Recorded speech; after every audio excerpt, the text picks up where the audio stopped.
बिस्मिल्लाहिर्रहमानिर्रहीम। अस्सलामुअलैकुम। उम्मीद करती हूँ आप सब लोग खैरियत से होंगे। तो आज देने वाली हूँ मैं रमज़ान स्पेशल के लिए एक बहुत ही मज़ेदार सी रेसिपी, और वो रेसिपी है वड़ा पाव की। तो वड़ा पाव बनाने के लिए देखिए मैंने 4 आलू लिए हैं। चारों आलूओं को मैंने उबाल लिया है। आलूओं के लिए मैंने लिया है ये वाला मसाला जिसमें कॉर्नफ्लावर है। मैंने 2 टेबलस्पून भर के कॉर्नफ्लावर लिए हैं, हाफ़ टी स्पून नमक, हाफ़ टी स्पून लाल मिर्च, हाफ़ टी स्पून चाट का मसाला। बेसन मैंने लिया है इस तरह के 3 सर्विंग स्पून्स भर के। बेसन का मसाला ये है। कुटा हुआ धनिया मैंने लिया है 1 टीस्पून, हाफ़ टी स्पून कुटा हुआ ज़ीरा, नमक हाफ़ टी स्पून हस्बे ज़ायका नमक ले सकते हैं, हाफ़ टी स्पून मैंने लिया है बेकिंग पाउडर, 1 टीस्पून लाल मिर्च, हाफ़ टी स्पून हल्दी, और ये सारा मैंने लिया है हरा मसाला। तो चलिए आइए रेसिपी बनाना स्टार्ट करते हैं। सबसे पहले मैं घोलूँगी बेसन, क्योंकि बेसन को घोल के हमें रेस्ट पर रखना पड़ेगा तकरीबन आधे घंटे के लिए। जितनी देर आप बेसन को घोल के रखेंगे उतना ही अच्छा रिज़ल्ट आता है, चाहे आप पकौड़े बनाएं या कोई और चीज़ बनाएं। तो ये देखिए ये मैं सारे मसाला जार डाल दूँगी जो मैंने लिए थे, और अब मैं घोलना शुरू करूँगी बेसन।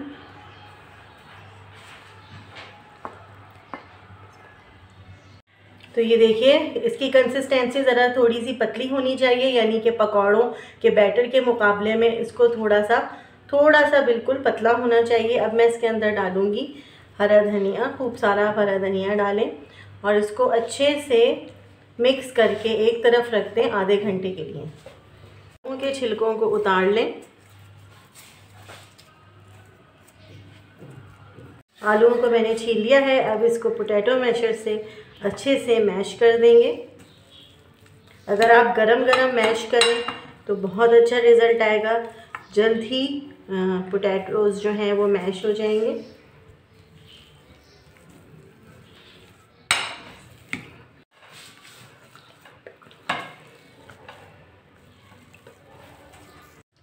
ये सारा मसाला डाल देना है, कॉर्नफ्लावर, नमक, मिर्च और चाट का मसाला। तो ये डाल के हम कर देंगे अच्छे से मिक्स। अब मैं इसके अंदर डालूँगी हरा मसाला, हरा धनिया, हरी मिर्चें, 1 मीडियम प्याज मैंने काट ली थी, चॉप कर ली थी जैसे हम ऑमलेट में चॉप करके डालते हैं। और अब इनको अच्छे से मिक्स कर देंगे।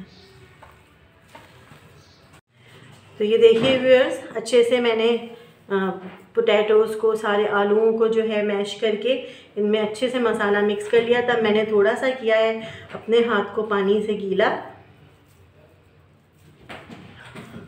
एक छोटा सा कबाब बना लूँगी मैं।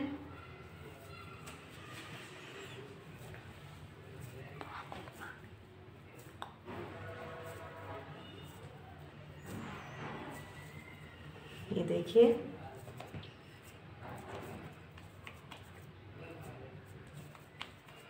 इस तरह से कबाब बना लेना है।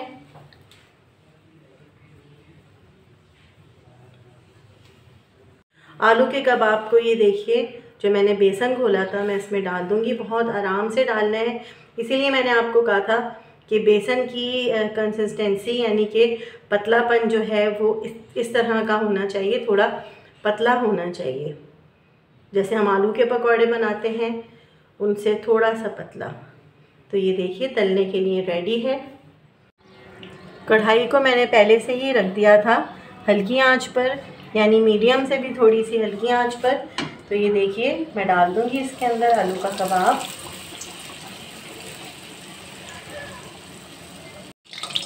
जब आप ये देखें कि ये सिक गया है तो आप इसको इस तरह से पलट दें।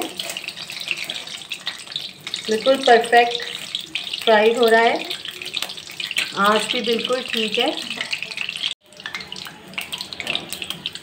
ऑलमोस्ट हमारा ये आलू का कबाब रेडी हो गया है। बहुत ही मज़ेदार सी खुशबू आ रही है, इंतहाई परफेक्ट। आप ये देख रहे हैं कबाब रेडी हुआ है। इसको मैं निकाल दूँगी इस प्लेट में। दूसरा कबाब तल लेते हैं आलू का। बहुत ही आराम से डालना है। इसके छोटे छोटे से वो निकल आए हैं, लेकिन कोई मसला नहीं है, थोड़ी सी आंच हम तेज़ कर देंगे। ऑयल तवे पे डाल के मैं सेक लूँगी इस तरह के बन, मीडियम बन सेक लेने हैं।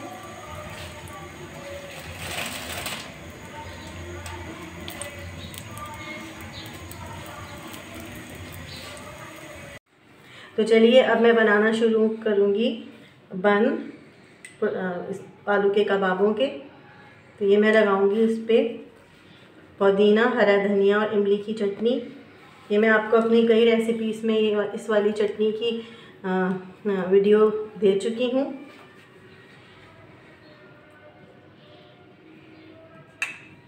तो ये देखिए कितने परफेक्ट आलू के पटाटे बने हैं।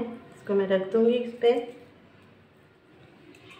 आप चाहें तो केचप भी डाल सकते हैं या टमाटर की चटनी। रमज़ानों में ये डिश बहुत ही मज़ेदार लगेगी। आप मेरी इस रेसिपी को ज़रूर ट्राई करिएगा।